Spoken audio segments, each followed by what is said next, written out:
We want to get you and your family up to speed on all the amazing cultural exhibits that await you. And we have Josh and former First Lady of Guam, Joanne Camacho here. Half a day. Half a day. Hi, very nice to see you, Auntie Joanne.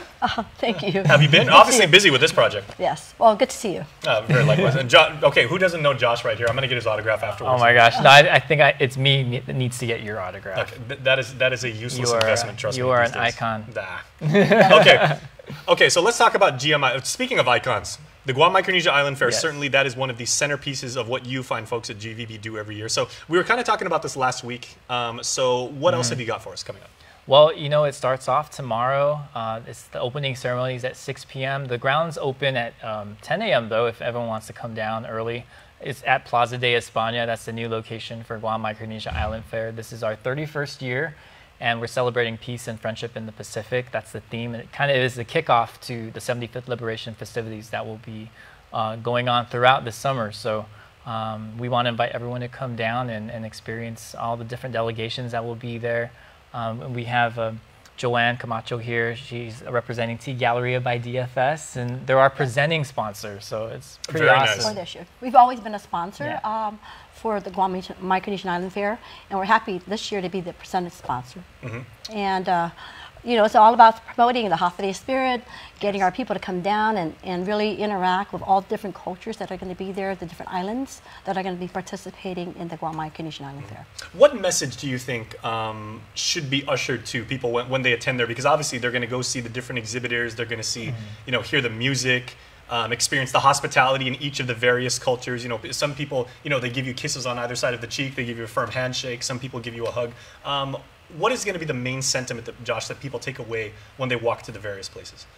I think it's really celebrating our diversity, but also celebrating what we have in common. And, you know, the Pacific region is so massive. I mean, I know Pilar talked about how the Pacific region is often referred to as the Blue Continent. And for Micronesia, it's so unique just within the different islands that are so close together. But, you know, our differences are there, but I think we have more in common than we realize. And by bringing together our brothers and sisters, we see that, and we get to celebrate that diversity together, and also what makes us just unique as Micronesia. So yeah, that's what I think the message, the main takeaway from going to this fair. When you were First Lady of Guam, you did an amazing job over those 8 years, but one of the things that you really tried to promote was the Hafa Day spirit and the goodwill of those of us who call Guam home and projecting that.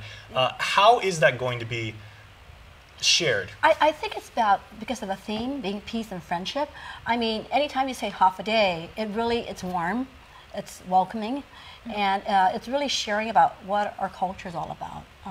The Hafa Day spirit. I mean, you just say it and you're like, okay, you know you're welcome, you know you're loved, and really there's peace amongst everyone. Because I'm old enough to remember, like, when, you know, maybe in the late 80s, early 90s, when you said like Hafa Day, it was almost like, you know, perfunctory. It was like, you know, thank you or please.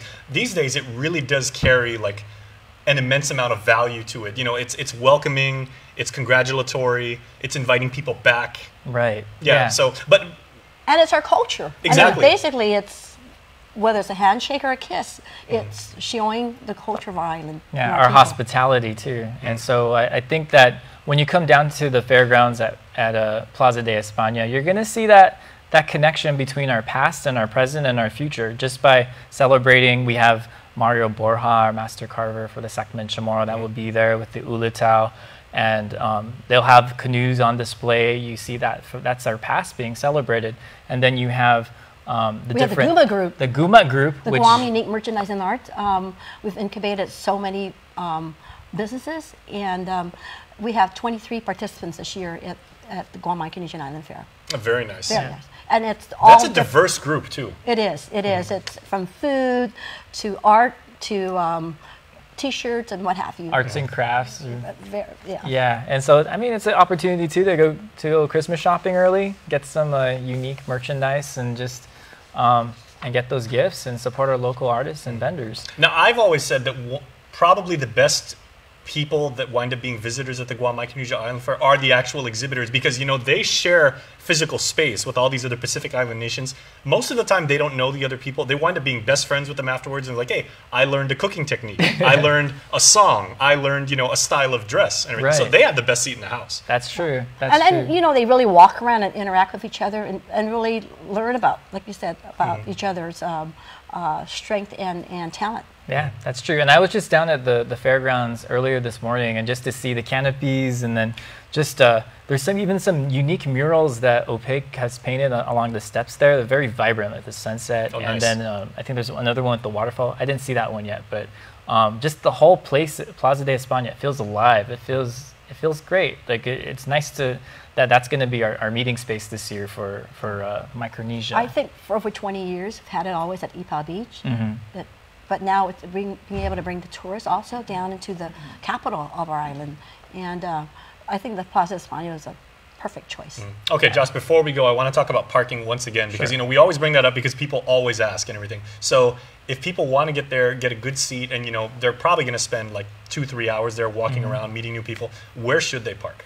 I would say just anywhere in the vicinity of Plaza de España. You have the Guam Museum. There's some parking in the back of the Plaza de España area as well. But the old administration parking lot? The old DOA area. There's a parking lot section there. That big flat piece of concrete now that used to be where